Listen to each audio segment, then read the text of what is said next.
Hey guys, and welcome to Wrestling Days, a very subdued Wrestling Days. Obviously, main news coming out of last night is all about Mitch, the potted plant that is no longer with us due to Jericho breaking him and our hearts into 1,000 little pieces. But Mitchie wouldn't want us to dwell on that too long. This Raw was okay. It wasn't a fantastic Raw. It wasn't a disastrous Raw. It was okay. I suppose the main news coming out of this is about Steph. She seems to be taken to this shared responsibility quite well. She had a picture for Shane. It was a picture of Shane and Vince. It was the picture that Vince destroyed in the build-up to WrestleMania, and it was a picture of Shane as a boy with Vince. And she'd reframed it and all that kind of stuff. It was a nice gesture, but it just seemed a little out of place. Why would Steph be so accepting of sharing the responsibility of Raw? She was then saying, look, want to see what your ideas are. The crowd aren't interested in mine. The crowd were booing. So she's like, what's your ideas? And then Kevin Owens interrupted. And I'm never normally disappointed when Kevin Owens appears, but I really wanted to hear these ideas of Shane. So he came out and he's like, I've got an idea for you. How about you give me an Intercontinental rematch, which is what I'm entitled to. Fair enough. But then Cesaro came out and said, you know, had there not have been interference in his match, he'd be the Intercontinental Champion right now. Fair enough. So Shane makes up the first match. Number one contenders match for the Intercontinental title. Kevin Owens against Cesaro. Soon as we saw that Miz was going to be on commentary, knew this was going to have a screwy finish, knew that there wasn't going to be clean, and it was a no contest. I think we could be building towards a fatal 4-way maybe, or it could just be that it's going to be Cesaro, Miz, and Sami Zayn against Kevin Owens again. I hope not. We've just seen that, and I'd like things to develop. But yeah, Miz interferes, Sammy interferes as well. The thing ends in a no contest. We'll have to see. I do like all this activity around the Intercontinental title. I suppose my main frustration is that I think that both Cesaro and Kevin Owens should be a little higher up the card. Cesaro's probably been set back due to his injury. We'll have to see. But I'm into this. I like all of the participants. I think Cesaro in particular is, amazing. I mean, his in-ring work has always been solid, but I mean, last night there was a moment where he put Owens on the top turnbuckle and he does this standing drop kick, which is absolutely brilliant, but he did that and then went straight into a gut-wrench suplex. It was just, his transitions are just fantastic. His European uppercuts, as you know, just really on point, and that spinning one he does off the ropes, I love that. It's like something out of Street Fighter. I'm not into his Bond gimmick. Not a fan of that. I like him ripping off his suit. It's like Hogan, but an extreme Hogan. Hogan only used to do his shirt. Cesaro does it, the whole suit. It was a good first match. Just a bit of a shame about the ending. After that, we had a few backstage segments. We had Steph talking to Ambrose and agreeing to appear on the Ambrose Asylum. She said that he could ask her anything. So that seemed quite interesting. Also, we had Reigns and the Usos challenging AJ Styles, Gallows and Anderson. That was going to be the main event. Bit disappointed in that, to tell the truth. But I suppose it wasn't a great surprise. And then, then we got Tyler Breeze, Fandango, Goldust and R-Truth. This thing's just been going on forever, hasn't it? Now, it's great. On one hand, it's great to see these guys. Like, to see Goldust, to see Tyler Breeze, to see R-Truth, even Fandango. These are people that you don't normally see week in, week out on Raw. But the way they used them, it was a comedy segment that wasn't funny. And, that's kind of a fundamental of a comedy segment, that it is funny. I did enjoy R-Truth with his branch. And he had his mobile phones gaffer taped to the end of it and doing a bit of Tyler Breezing. His own little selfie stick. I also enjoyed the fact that it was always on the menu screen and wasn't even on camera. So there was a couple of moments like that made me laugh, but the rest of it, the match, it was off. I'd rather they use these guys a different way. Certainly Tyler Breeze, he deserves way better than this. Way better. So that was a bit of a downer. Tyler Breeze picks up the victory. It didn't matter. After that, though, we got the New Day, and they came out and they showed a picture of Enzo, the one where he's outside the hospital, giving it all that. So obviously just letting the crowd know that Enzo's all right. Then the Vaudevillains came out, and the Dudleys came out, and Big Cass came out. Massive pop, when that music hit. There's a good few one-liners. We found out Vaudevillains will take on New Day at Extreme Rules.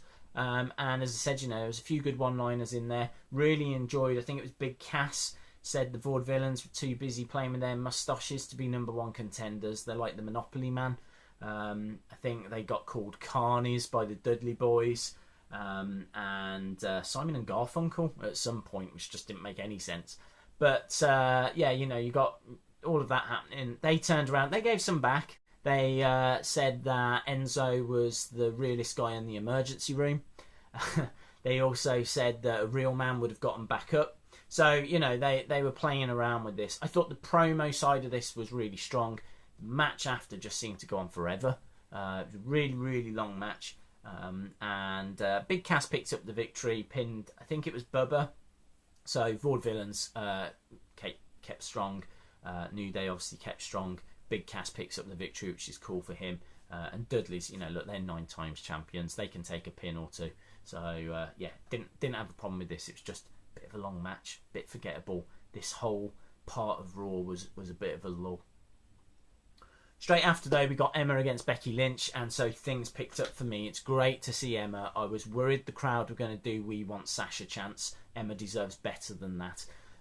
But yeah, this was fun. I was into this. Emma picks up the victory. I think she pokes Becky in the eyes and then gets a cheap roll up. So good heel tactics. This is a feud that's going to keep going and going, but I do like the fact that it's had quite a bit of build. And so the payoff kind of came on Raw. Really, this could have been a pre-show match for Payback, but we got it on Raw, which is nice, something different. It's also brilliant that the women have got, a second match. So you've got Charlotte and Natalya, but then you've also got Emma and Becky. Would love for there to be women's tag titles, and then, instead of that Tyler Breeze, Fandango, Goldust stupidity, we could have had, like, Paige and Naomi and Tamina, and could have something else, Sasha. So I think the women's division's in good health, and I do like this match, and I think it'll continue after this. This by no means was the end of that feud. Next we had the real low point, obviously the Ambrose Asylum.